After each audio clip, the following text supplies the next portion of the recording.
हेलो दोस्तों, स्वागत है और एक नई वीडियो पे।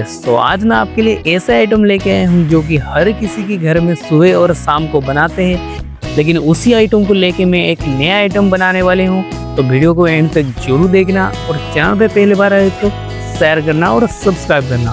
तो ज़्यादा देरी ना करके वीडियो को शुरू करते हैं।